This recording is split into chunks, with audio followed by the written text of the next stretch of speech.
Hello people, and welcome back to part 22 of the Noobs Guide to City Skylines. Hope you're having a wonderful day.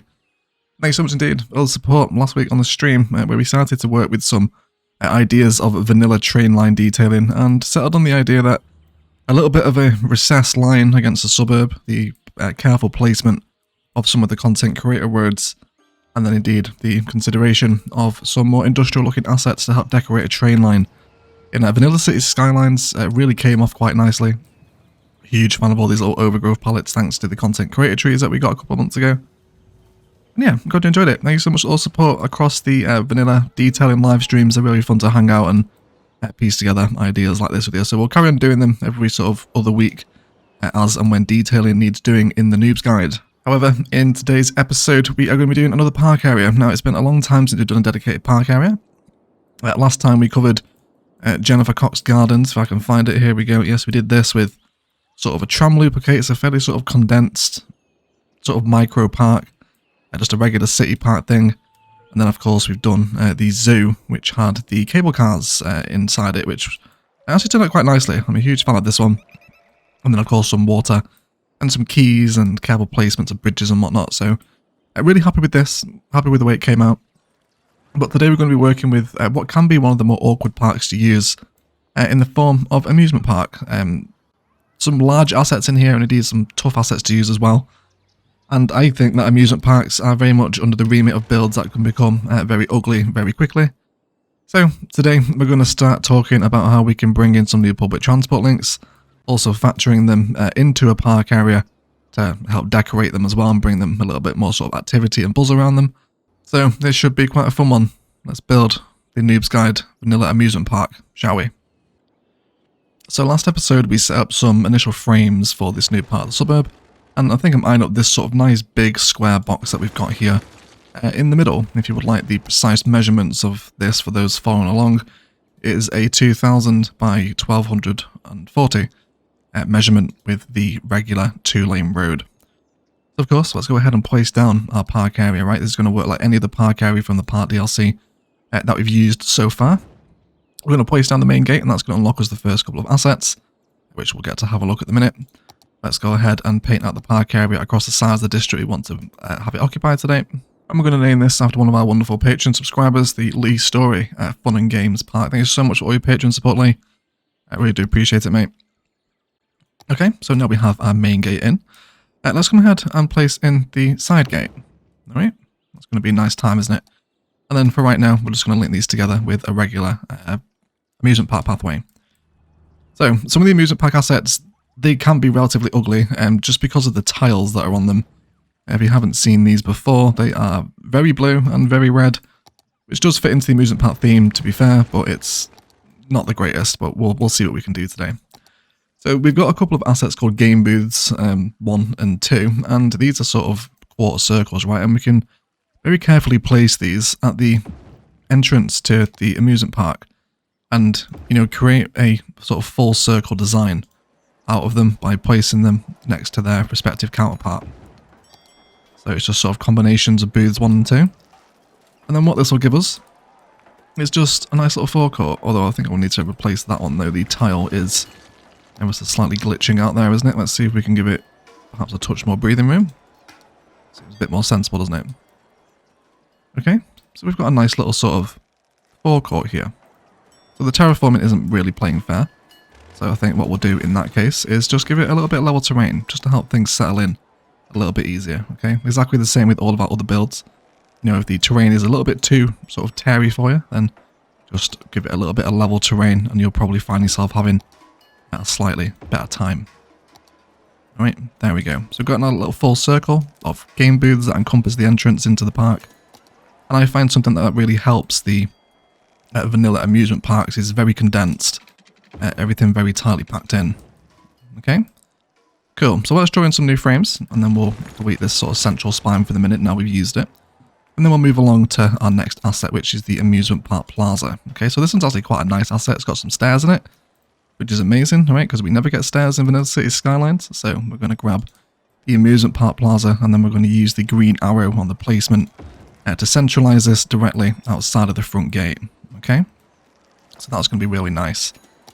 And because we can now upgrade the trees with the addition of the airports DLC update, and we can get rid of the horrible causing pines that come with the vanilla amusement park pathways. I think I'm going to go for date palms. Okay, it's going to blend into our tropical theme that we're working with in Diamond Coast. And I think it also works quite nicely with the assets as well. It provides a little bit of shade too. Not that that's in the gameplay, but you can appreciate it, alright? Let's draw some pathways now with no road guideline because that can mess with our measurements.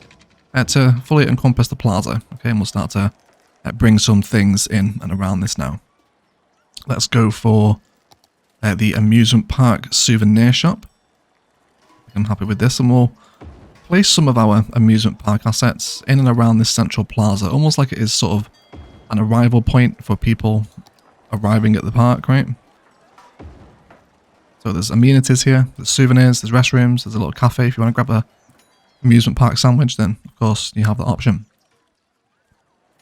Alright, very nice. So, now that we have this in the vein of what we've done with our other park areas, I find that bringing public transport into them really helps bring them to life that little bit more, doesn't it? So let's use trams, because we did actually place in a tram depot last episode over here.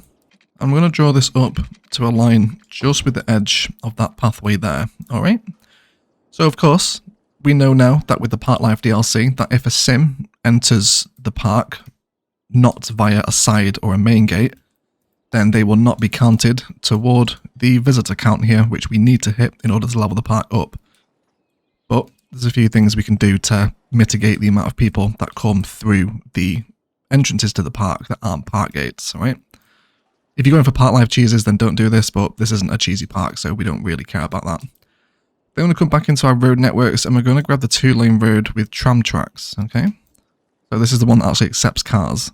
And I'm just going to upgrade a segment of the tram line into road, because this is going to give us pedestrian crossings and allow people to move back and to between the different layers of the park, alright? So this is going to be quite fun. So I'll go ahead and get the tram line hooked in, so we can see trams coming down, and then also water and power, and then we can start to see the park come to life a little bit, even though there's some people coming in now, which is nice. Okay, cool. So we'll be right back. So this is an aesthetic that we're very much fond of, alright? Trams flowing through an amusement park. We've also changed the colour of the tram as well to an almost burgundy colour to match the colour of the amusement park pathway, so it's sort of on brand, if you like. Right, so I'm going to do a couple of little elevated sections now of amusement park pathway, and then bring them straight over the tram line. So it's not particularly necessary because we have the pedestrian crossings now, but it's going to be nice. It's going to give us another little layer of height, which of course we know at this point in the series is something that we all get on board with, isn't it? Okay, another little layer to enjoy. So we'll do 102 measurements as we come back down. That's going to be great. We'll also reinstate the main track here now too, and I think I want the tracks or the pathway either side of the tram line to actually be the ones with decorations. So, you know, something that can help with park areas is deciding how and where the versions with decoration on the pathway appear. Okay, it can kind of highlight a main pathway. I think once you've upgraded with sort of date palms here as well, it really comes together, doesn't it? You know, if you're going to take this as a spice sample for the episode, then it's going to be quite nice, isn't it? I think I'm going to be happy with that. So, of course, people can't enter the park now. You see, there's one person coming in here. However, we also have people still coming through the main gate, so we are still going to take over.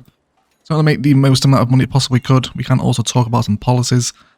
Let's throw a main park on it, because that's going to bring more people in.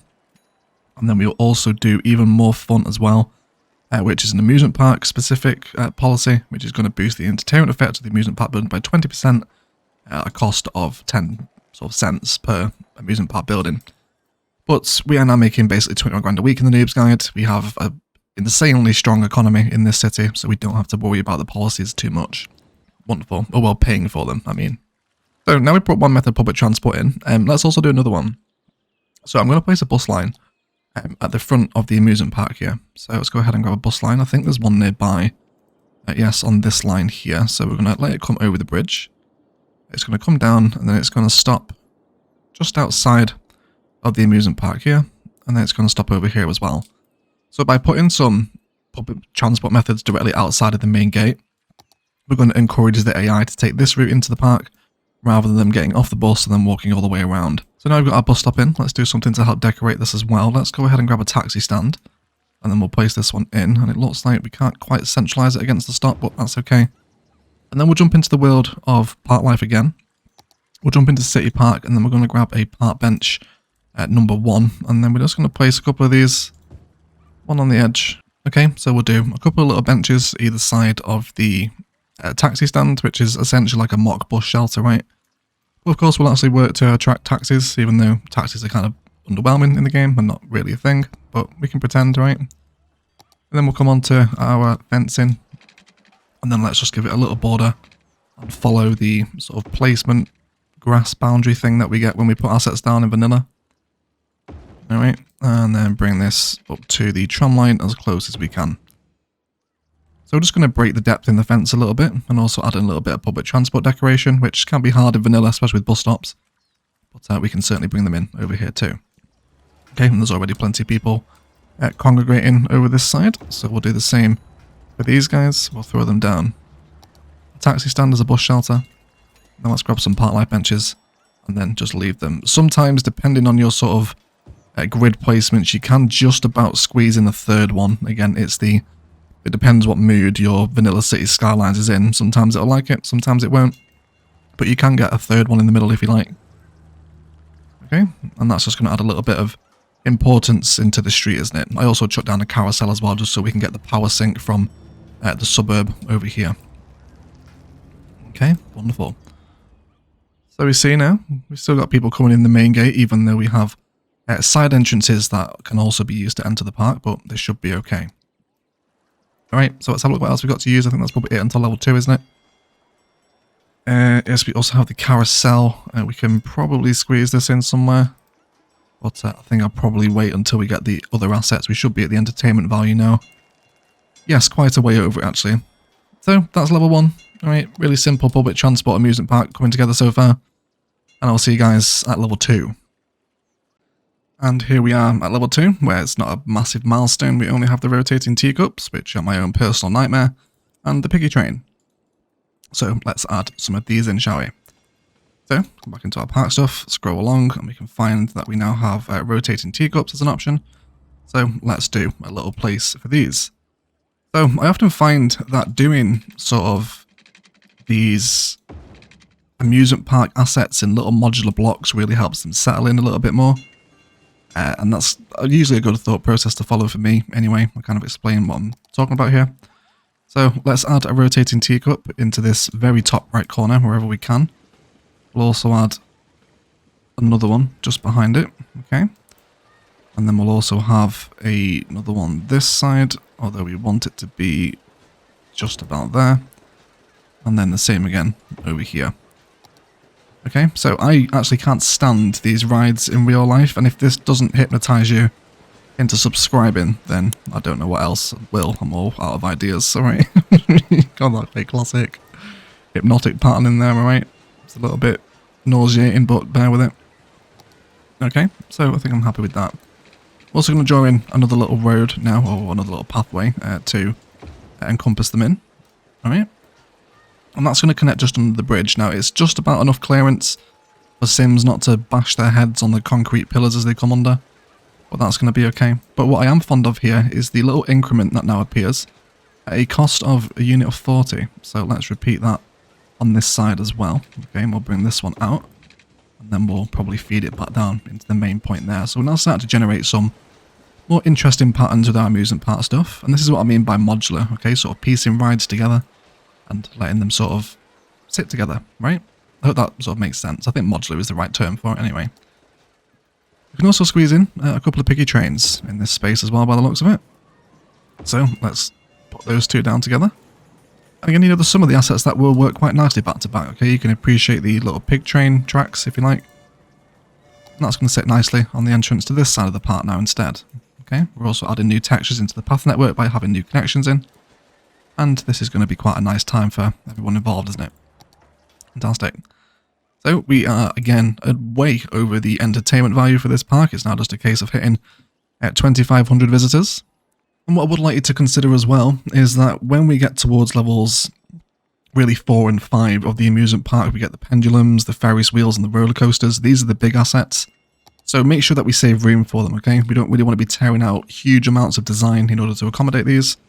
And I know that I'm going to want the larger assets like the Ferris wheel and the roller coaster more towards this side of the park because it's going to sit in with our grand crawling height, okay, up to the skyline. So even this far away from downtown Noobs, we're still factoring in how things affect the way the city looks, especially with amusement park assets because they are probably, I think, the most garish, aren't they, of all the park assets. But easy for that one. A couple of little modular teacup parks again. Different shapes and variations. You can go for 3s if you want and make them a little bit wider. Same with the piggy trains. Maybe sort of extend this one out and stick a third one into it. You know, think about how amusement parks actually lay out in your town. Alright? Cool. So, again, game on 3-speed. Make yourself a coffee. Do a little bit of detailing around, satisfy some zonings. And then we'll come back at level 3. And wonderful. Here we have Swinging Boat, House of Horrors, and the Bumper Cars all unlocked at level 3 for us. Someone has died at the teacups, not surprisingly. These things are like by far the worst rides. Just, awful. I cannot describe how much I hate rotating teacups at amusement parks. Awful. So the House of Horrors is a really distinctive looking asset. Let's have a look at it. Okay, so it's got a massive evil pumpkin on top. Cute little graveyard outside as well. This is actually better than the vanilla graveyards. Wish we had these as little ploppable assets that could satisfy sort of death demand, right? I hope so anyway. Okay, I've only just noticed as well the little ghosts that pop out the window. Never ever noticed that before. It's always weird, isn't it, when you discover new things? Okay, so let's have a look at where we want this. Let's go ahead and extend out the path network. And again, keeping everything quite tightly boxed in is always appreciated. So let's bring this one in. And why don't we do something a little bit sort of themed with this House of Horrors? Why don't we try and sort of isolate it in the edge of the park so it looks as though it is kind of like an old house sat on its own. So we'll give it an initial holding frame. We'll then scroll along to find the House of Horrors. There we go. We'll place that perfectly in the middle. Okay, so I think it sits quite nicely up on the little elevated section of land here, doesn't it? I think I'm happy with that. And I don't think we need to box it in. Okay, I don't think we're going to have a path box around it. I think what I might do, in order to help the pathways settle in a little bit more, we're 40 this side, so we'll respect the road lengths here too. We could also just leave it as a dead end. But I think we'll do some sort of fence boxes around it. So we'll do little 40 measurements out each side, okay? That's going to give us some decoration opportunities. And then let's factor in some overgrowth, okay? So it's almost like the park has placed this house here, and then they've sort of let the, or maybe manually placed in, lots of overgrowth around it, so it is kind of like an old little mansion on the hill. So it's like themed, if you like. You don't have to get this sort of pedantic about it, right? It's, it's up to you how much you want to go into that sort of stuff. Couple of little rocks around there too, you know, why not? Definitely some of the content created grasses as well from the small sections of trees, right? You know, it's an old, sort of rusty, dilapidated mansion that sits up on the hill. Plenty of live oaks around it as well to help sort of shade it and give it that sort of spooky spice, if you like, okay? There's a couple of pines in here as well. And then just surrounding this with a really sort of dense overgrowth and vegetation. You can see the impact it has, right? Really sort of sits its own little thing within the amusement park. Then, of course, any little detailing palettes that you're fond of at this point. Perhaps a couple of palm plants in the middle here to sit outside it. And I think, you know, rather than just sticking one of the more unique looking amusement park assets, actually one of the ones that doesn't have the tiles on it, in its own little corner with lots of overgrowth and some thoughtfully placed trees and pathways, we can sort of give it its own little theme within the park, okay? That's going to sit quite nicely there, isn't it? What else did we unlock? We also had the Swinging Boat, which is a nice little animated asset. Let's see where we can possibly squeeze this in, alongside bumper cars as well, which are a little bit bigger. And I think I'm feeling the aesthetic of bumper cars to actually sit up against the tram line. So I'm going to place in 2 of them. Now, I don't want them sat on the tram line themselves, of course, because people will come and enter here, and that's just going to force people to walk around rather than come through the main gate, which again isn't a major issue, but it's something to be factored in if you want to level up a little bit faster. Could actually possibly bring it directly on this point, and then we'll do a little bit of curvature in the path network, just so not everything's so rigidly straight. Now let's grab these now and then spin them around. It looks like we might just have enough room to run a little bit of amusement park fence behind it, which I am a huge lover of. One of the more underrated fences, I think. I don't really use it enough on the channel, to be totally honest. Okay, but I think bumper cars sat against the tram line. Okay, so it's all thinking modular. Let's go ahead and redraw this one in. Again, when we're working with very specific path networks like this, just snapping to an angle can be seriously helpful. And yeah, that's going to be the clip line there, isn't it? Okay. I'm on board with that, I think. I'm going to be happy with it. Let's have a look at the swinging boat as well. Let's go for right here. We will bring in another path connection, of course, to hold it first of all, but we're going to have it sat against that fence that we've just brought in. It looks like a pathway snapped to a road length and an angle here. It should be able to accommodate the swinging boat for us. Again, one of the more awful rides at an amusement park. If you haven't figured out yet, I cannot stand amusement parks. Just literally could not think of a more worse day out. Okay, so if you want to sort of avoid the doubled up patterns, then you can, but I think it's quite nice. You often find these sort of rides, stacked together. Perhaps not these swinging boats, but it's an excuse to use them, and also give a little bit of decoration to the main tram line that comes into the park here as well. Alright, but that should absolutely smash our entertainment value. Yes, well above it, well above it. So of course now, waiting for level 4, and while we do wait for level 4, we can have a little impact, or have a look at the impact of the bus stands here now. So lots of people are getting dropped off at the bus stops. We'll see a bus come in here with 37 people on it. You're going to get off, and the vast majority, rather than choosing to walk around and pay the fee because they're closer to the gate, they're just going to come through the gate. Alright, so we're not losing too much money through people entering the sides here. There's actually very, very few people entering. Of course, this will perform slightly differently if you have the tram entry right near the gate. It's kind of, strategically placed here to be furthest from the gates that it can possibly be, so you can factor that in. But once we do wait for level 4, and see the horde of Sims heading to the amusement park for their worst day out, I'd like to bring in a touch of elevated zoo pathway across the intercity rail network here. So we've got a little elevation in the land. I'm going to come out with some elevated zoo path, of course, by 3 increments, 2 on the first step. And then we're going to bring this over. Alright, and then we're going to come back down to earth at the pedestrian crossing. That's going to be fantastic. Let's remove some of our detailing. We'll re-grab our ore fence. Now this is something we talked about in the live stream last week. Is that the addition of sort of very tightly packed in pathways with fences can be quite a nice aesthetic, okay? It's also going to break a little layer of depth along the very flat fence line. And I'm really interested to see just how many people take this, okay? So again, it's all about walkability, areas where we can identify it. There you go, AI is already loving it. It's going to be a nice little layer for our train line too, which hopefully we can see some trains coming in a second. Wait for an intercity network one, hopefully. And of course, the moment I'm waiting for one, there is quite literally 0 trains. This is usually a really busy train line. Here we go. Here's one of them. Right, so there's your spice sample for the episode, okay? Wonderful little additions made last episode when we talked about how breaking tile boundaries can help. We no longer have that awkward tile boundary here. And people are walking about free and easy. Everyone's going to be happy with that.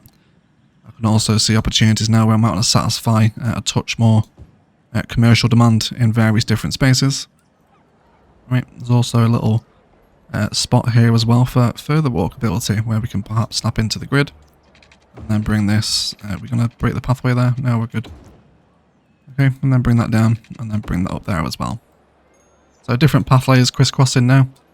All respecting the sort of slope work that we did in that episode too. You are going to get a little bit of that, unfortunately, but you can just about tolerate it. Okay, but it's only going to funnel more people back and to from this side without having them to walk to either of the bridges. Okay. Wonderful. So, I'll see you at level 4. And here we are at level 4, where we have the drop tower ride and the pendulum ride. So we're starting to get into the realm of big boy amusement park assets now. So pendulum ride, super tall boy, right? Got lots of height to it. And then the pendulum ride is pretty chungus as well. Okay, so let's factor these in. Again, considering placements against our sort of main networks that are now starting to develop, let's bring in some further path frames. We can find the node here and bring this one up to also hook in with the tram network here. Okay, and then we'll go ahead and grab the pendulum ride for starts. We will break this pathway here now. And again, we'll just align it as close as we can, give it a touch more breathing room for that amusement park fence to come through. Again, we'll just draw it in here for right now. Let's come off with the grid snap. Get it as tight in as we can. And again, we'll just repeat the design up until where the pathway comes in. But there's just about a really tiny sweet spot there where it can be squeezed in. Okay, but that should give us a little bit more sort of impressive importance, right? And again, we're factoring it into how high the park is from different angles now. I think I can certainly get on board with the pendulum ride over here too. So again, we'll bring out some initial frames. Let's go for a placement here. Okay, so I'll see shorten this one ever so slightly. Get this one out. Let's come on with just a road length snap here. Very nice little box. Okay, and then why don't we partner this, because it's kind of isolated here by itself. We will give it a souvenir shop outside. And then perhaps a restroom as well for people to throw up. Once they get off, they have that option. Alright. Cool. So again, it's factoring it into how it sits in. This one is a super phallic looking building. So it can be difficult to use, but, you know, give it time and a little bit of space and you should be okay. Alright. Cool. So only 2 assets, but now look how busy the park is, okay? A couple of public transport convergence points nearby to the front gate. And it's just super busy, isn't it? You know, I'm having no trouble actually leveling up here. I've also got my ticket price down to 0 just to help more people come in, and alongside the policies here, we're just absolutely flying up. Okay, so again, we've absolutely smashed through the entertainment level. If anything, the criteria is a little bit high for this. Well, I'll say a little bit too low, isn't it? You know, we've only placed a few new assets and we're more than 1,000 above the criteria. But we now just need to wait for 10,000 people. So, super easy level 4, and then at level 5 we're going to be getting the 2 big boys, which are the Ferris wheel and the roller coaster, which will finish our amusement park, and then we can have a look at a little detailing time lapse for the episode as well. So as always, we'll be right back. And then last, but certainly not least, we unlock the roller coaster and the Ferris wheel, which we can now place into the park. So, step back into the amusement park, let's go ahead and grab our roller coaster. So, super big, wide asset, and it looks like I am tile off. Is that right? Yes, it is a tile off, that's absolutely fine. I definitely want it orientated against this position, which is okay. Right, so let's pause that game. I'm going to break out our tram shape now, so we can just shatter a few of the angles. This is going to be more than okay. We will place in the roller coaster first, just so we know exactly how much room we have to play with. Let's come back into our tram only roads. Okay, we can probably delete. Yeah, this should be okay, I think. Yeah, we'll do a very slight curve, just as we come around. And then there we go. We can now connect back in. And then, of course, whatever lies over here in subsequent builds will factor in the tram line, but for right now, we just want a very temporary one-way turnaround point. Easy enough to do. Let's grab the tram stop if we can find it. That's going to connect in, and then reinstate that line there too. Okay, so just got a very slight kink in the tram line now as it curves around the asset. I'm going to be happy with that. Okay, wonderful. Let's go ahead and grab a path network to hold the roller coaster. Come onto a road length as well. So we'll fully encase the pendulum ride. We might as well do that. Then we'll place this directly behind. Then just a simple switch around now. And we can place in the roller coaster just about there. Okay, so that really fits in with our skyline now, doesn't it? Okay, we've got that going to be sat on the sort of very edge of the park. We are playing with some very awkward terraforming at this point in the game. But it's kind of just the stands of the roller coaster pillars, I guess, so I'm happy with that. Okay, so it won't be too bad to play with, is it? And it's naturally fenced at the back too, so we can just have people sort of just use that fencing as actual fencing. Alright. Fantastic. Let's come back now and grab our Ferris wheel. Again, we'll see how big this one actually is. It's another fairly significant asset, isn't it? I think there's going to be a perfect opportunity. Again, it's the orientation that is key, isn't it? This is what we want to have a look at. So we can have all our big rides situated over this way. I think I'm just going to relocate it, perhaps to this side here. Yes, we'll put it here, and it looks like, again, we can afford a touch of decoration outside of it, for which we will come in with, yet again, another little path network. We'll hook this into the side, and then hopefully now our Ferris wheel is just going to sensibly slot in, and it will essentially work as a little bit of main gate decoration as well, you know. It's sort of sat right by the amusement park. It's a nice big sort of centerpiece for it. Well, not centerpiece because it's on the side piece, I guess. Right, but it screams amusement park, doesn't it? Having the Ferris wheel there, and again we can hide a touch of the jank during our detailing time lapse as well. You know, things that we've covered in the Noobs guide before, such as sort of rock layers when we're dealing with awful terrain. You know, we can hide it, we can factor it into designs. You know, it's not always totally avoidable, but it can most of the time be workable at least. Alright, so now we've got that in, let's come ahead back into our park, and we can jack the price up again now, you know, because it's only losing £2 grand, but the economy can more than support it. Then again, just identify opportunities now where pathways can interlink. We'll save ourselves some detail and space out here, because of course we do have a lot of different little props that come with amusement parks, which is like little slot machines, these little child rides that they sit in and pay 20p to rock back and forth for 2 minutes, and then also some balloon carts as well, and lots of tiles combined with the amusement park cafes. Of course, sort of classic park designs that we've discovered in the past can all still be applied to our amusement park. Okay, so there we go, we've got a nice focused middle, and then we've got some larger assets knocking about on the side that again continually crawl in with our sort of design in and around the city. So I'm happy with this.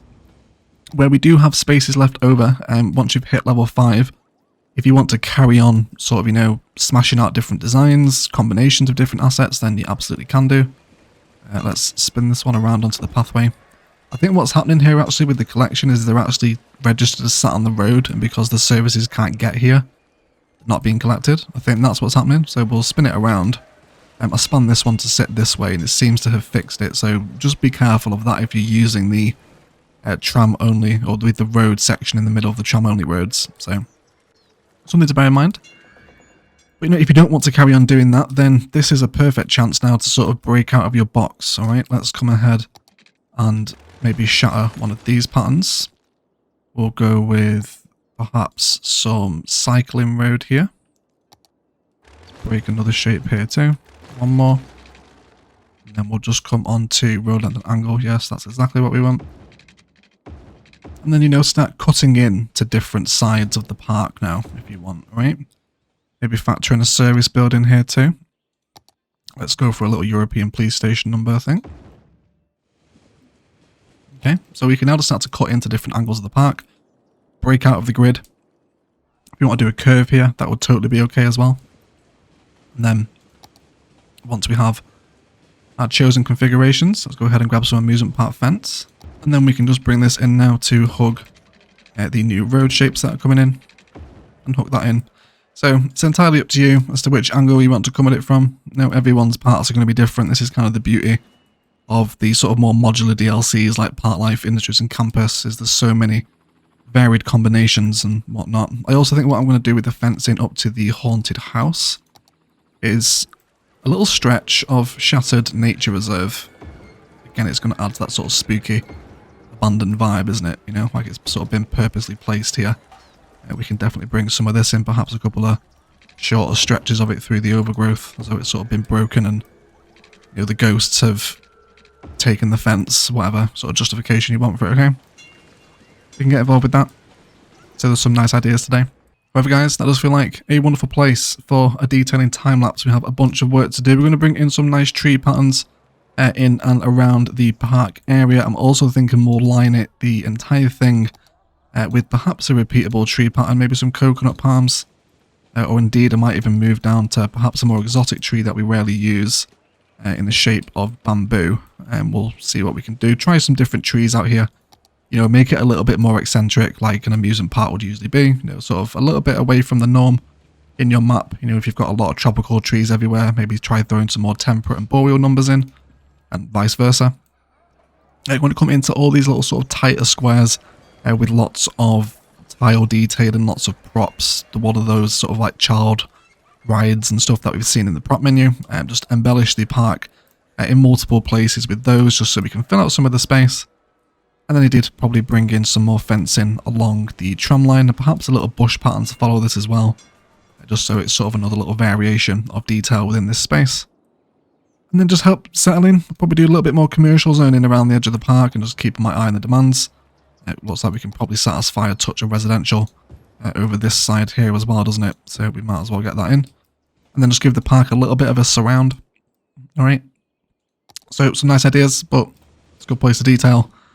So let's detail the Lee Story Fun and Games amusement park. And then we'll be right back.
Okay guys, so let's have a detailing review. We have added in some of these sort of rock boundaries, if you like, or kind of like retaining walls almost, where we had some layers exposed in and around the Ferris wheel and the carousel as well. And I love the way these sit against the fences, right? That's a really nice layer of depth and height into the park that we otherwise wouldn't get with sort of just playing on a very flat space. So I'm happy with that. Lots of these really cute little farm fence and bamboo gardens knocking about just to kill some smaller empty spaces. and I've tried to leave a little bit of just open green grassy space between the fence boundary and the actual park itself. I've actually shattered the fence boundary in some places and replaced it with some very specifically chosen commercial assets, whilst also continuing to add in little bits of walkability around the surrounding suburb that we've just zoned up, just so the park has some sort of surround on it, and I really like the way it sits in amongst all the trees. I kind of expanded the haunted forest vibe around the haunted house, which has actually turned out really nicely. I've never tried this with a haunted house before, but I think it works alright, doesn't it? A little bit of broken nature reserve fence, give a little bit of a theme to the haunted house itself, which I'm happy with. Lots of roadie detailing up and against the fencing as the tram curves in and out of the park area itself now, and then some more of the sort of tile detailing out here with the props and stuff. Also included a little bit of office zoning, almost like sort of admin or HR for the park itself, and left a little bit of an entrance in the back of the park as well, sort of like a employees only, if you like. Okay, so there's some kind of admin for the park staff and owners, marketing, etc. And then again, more sort of fence boundaries in and around the more awkward spaces where we didn't quite have the room where we wanted to do, and then more forest. Specifically chosen tiles in and around the large assets too. And then again, just breaking the fence border with a little bit of commercial. I really find this helps just break up the essentially relentless fence, which is welcome at some points, but can be nice to change it up every now and again. But otherwise, guys, that is going to do it for today. I would like to thank you all so much for watching. If you've enjoyed it, likes, comments and shares below really do help me out. If you'd like to help support the work, there are links down to Instant Gaming, which is super cheap codes for all your favourite games. Alongside Patreon is also down below as well. And equally as much, if you haven't enjoyed it, then you know what to do. Leave me a dislike as well. Really happy with this park, and like I mentioned at the start of the episode, the amusement parks, they're definitely, I think, the most distinctive type of park that came with the ParkLife DLC. And if we don't give them proper care, attention and planning, then they can get very ugly very quickly, especially because a lot of the assets themselves are quite ugly and only really work once they're planned in. Really happy with the tram line through it, and you can just see now how much walkability this park has. There is an absolute ton of people visiting here, again, which is helped by the public transport convergence. Please do hang around for some cinematics and check out how this build fits into the new tile space that we opened up last episode, and indeed in with the rest of Noob Yoke. And a quick thank you for all the support on this series again. I'm glad you guys are enjoying this true vanilla build. I very much am. But otherwise, I will shut up and I will leave it there. Let's thank you all so much for watching. As always, enjoy the rest of your day.